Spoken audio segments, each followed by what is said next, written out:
What is this life if full of care we have no time to stand and stare?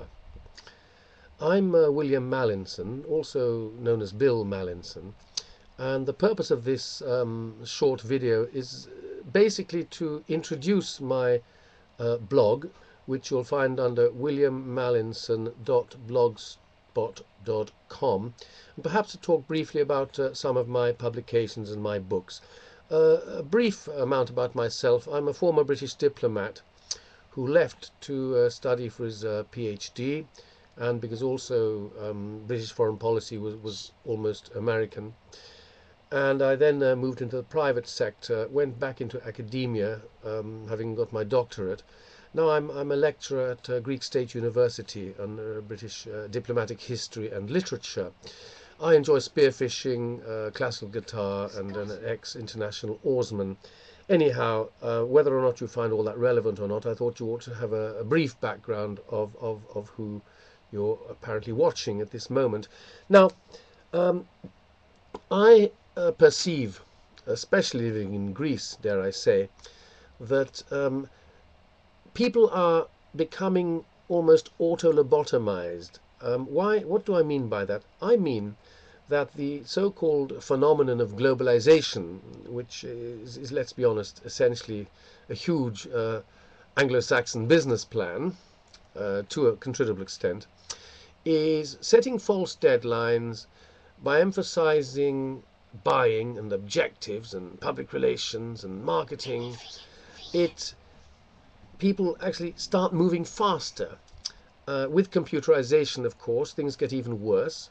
They don't have time to think anymore. They just walk faster and faster, get increasingly stressed, and don't actually achieve a great deal, other than what we have now seen is happening to the world. We're seeing a sort of demise of capitalism, just as we saw the demise of communism. In other words, both systems went too far, did things the wrong way.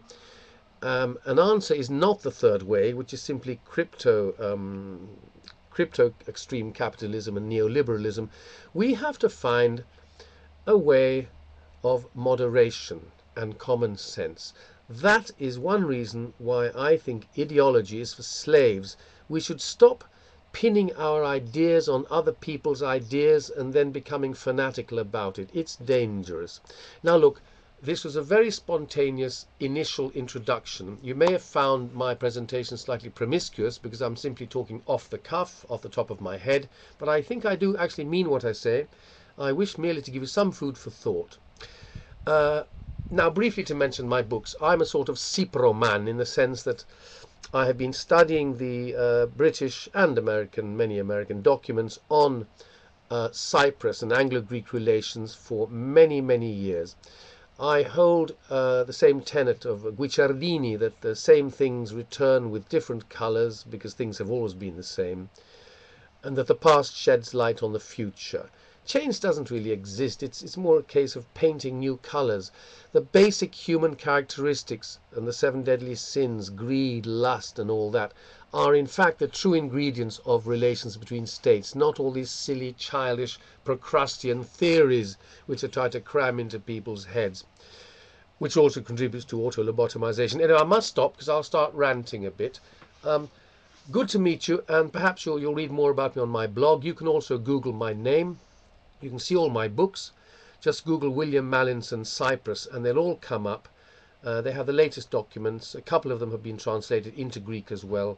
My publishers in Britain is IB Tauris. So welcome, and I expect I'll do a more ordered, make a more ordered presentation at some point. Goodbye.